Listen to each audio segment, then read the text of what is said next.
E o Código de Ética, ele não fala somente das vedações, dos deveres, ele fala de um ponto também muito importante que eu queria tratar também com o senhor. É a questão dos valores de serviço. Como o Código de Ética tem alguma prerrogativa, ele instrui, ele direciona o contabilista, como ele pode formar os seus honorários? Muito bem, essa questão dos valores, há algum tempo atrás, o sindicato divulgou uma informação sobre serviços e valores, tá? Opcional de ser seguido. Muito bem, essa informação o profissional tem como parâmetro, mas nada impede que o profissional desenvolva a atividade e verifique quais os parâmetros que ele vai levar em consideração para poder cobrar aquele valor.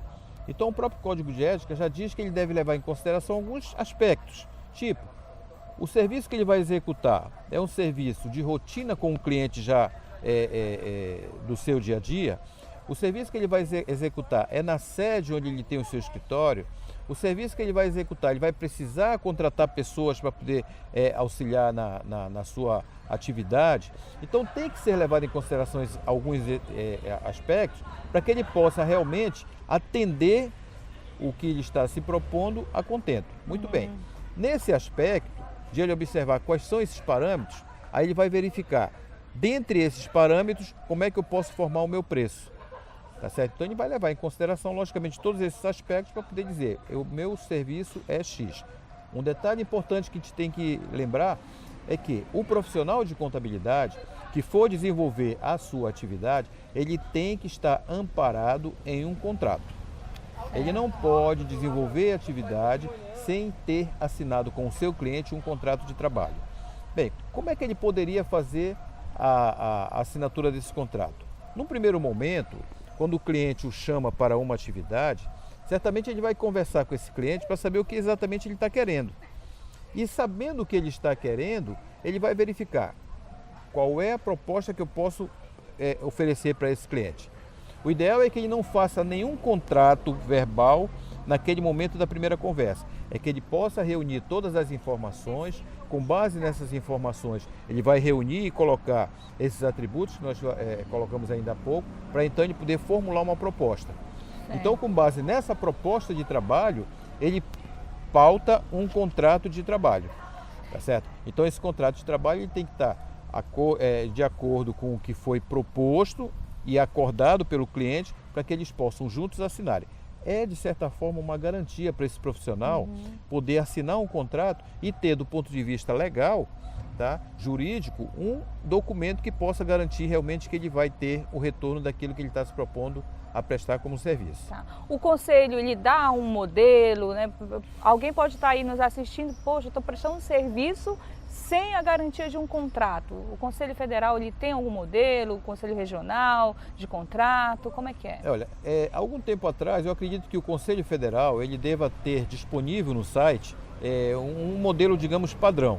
Algumas situações que não mudariam. Básicas. Básicas. Mas existem as particularidades. Dependendo do serviço que você vai executar, logicamente é um contrato de prestação de serviços. Então você tem que adequar a prestação do seu serviço a uma realidade básica, tá certo? Então colocar dentro dessa realidade que você está prestando, está se propondo a prestar o serviço, tudo que possa realmente te resguardar. O tempo dele, o vulto do trabalho, até que se aquele serviço vai te impossibilitar de você pegar outros serviços, tudo isso tem que ser analisado, né, professor? Exatamente. Até porque se você se desvaloriza, você não está se desvalorizando a si próprio somente, mas toda uma classe contábil, é verdade? Você tocou num ponto importante, que é a questão da valorização, né? O profissional de contabilidade, ele deve sempre buscar a valorização. Tá? Ele buscando a valorização, ele está não somente se valorizando, mas ele está valorizando a profissão e junto com ele, profissão, estão indo todos da contabilidade, tá certo? E isso faz com que a contabilidade seja elevada a um patamar que realmente deva pertencer, um patamar elevado. Eu já vi casos de, parcele aqui a sua constituição, né? Uma promoção, se você fazer a sua constituição conosco, você não paga os primeiros honorários, isso é inadmissível, né, professor? Não pode. O profissional ele tem que ser íntegro no seu dia a dia, na sua atividade. Ele deve buscar meios para poder fazer com que o código de ética seja cumprido. Nós estamos falando de ética. Né? O profissional, na hora que ele sai, ele desvirtua o que está preceituado no Código de Ética, ele já está falhando com a profissão. Certo. E, sobretudo, ele está correndo o risco de ser alcançado pelo Conselho Regional de Contabilidade e, com isso, ser penalizado. Quer dizer, às vezes, por bobagem, ele pode ser penalizado. Então, é melhor evitar. Se ele pode trabalhar certo, só concluindo, se ele pode trabalhar certo, por que eu vou me arriscar a cometer uma infração? Verdade. E a palavra-chave que o professor agora falou, penalidades, é o último capítulo, né, do nosso Código de Ética do Profissional de Contabilidade. Bora falar um pouquinho, professor, sobre essa questão aí das penalidades. A penalidade do Conselho, quais penalidades se infringe o Código de Ética? Muito bem. Assim, as penalidades, elas vão desde uma simples chamada do profissional, tá certo? Advertindo sobre o que ele fez, há uma possibilidade, tá certo? Radical, eu diria, de cassação do registro. É mesmo, entendeu? professor? Então o profissional, claro, dependendo nível, de quais grau, sejam as irregularidades que ele cometeu, certo. tá? Quais as infrações que ele cometeu.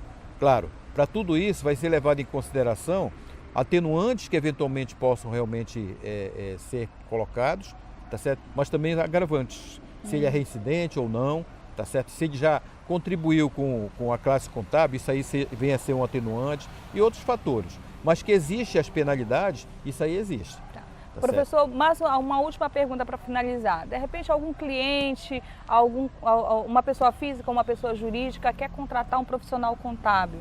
Ele pode consultar se aquele determinado contador que ele está pensando em contratar, ele tem alguma penalidade, ele está sobre penalidade do conselho, ele pode fazer isso? Pode. Ele pode chegar até o Conselho Regional de Contabilidade e colocar a sua situação. Isso ele pode fazer de preferência escrito, né? Solicitar para saber se o profissional está habilitado ao exercício da profissão e, feito isso, ele realmente pode fazer a contratação.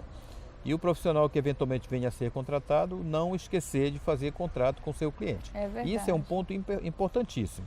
Com certeza. Então, vejam só, né? Você que quer contratar um contabilista pode muito bem estar procurando junto ao conselho se ele é um profissional regular, ou então basta solicitar uma certidão, se está ativo, como é que está a situação desse profissional. E da mesma forma, o profissional, voltando um pouquinho sobre a questão da valorização, o primeiro item, a questão do valor dos serviços contábeis, é isso, você buscar, prefixar o valor, ou seja, se ver, será que pegar uma CND do cliente para ver como é que ele está, porque dependendo de cada trabalho, enfim, para poder majorar, precificar preço é diferente de valor. Às vezes você põe um preço lá embaixo, na realidade isso não tem nada a ver com valor, você pode até ser um profissional competente, mas se você não se valorizar, perde todo o sentido de ser da profissão. Professor, muito obrigado. Algumas considerações finais, professor? Bom, eu é que agradeço. As minhas considerações finais para a classe contábil, buscar sempre a melhor maneira de exercer a sua profissão. A nossa profissão é muito bonita e muito necessária. A sociedade toda precisa do profissional da contabilidade e nós, profissionais da contabilidade, precisamos valorizar a nossa profissão. Então, realmente, eu gostaria de me despedir, desejando a todos os nossos colegas, tá certo?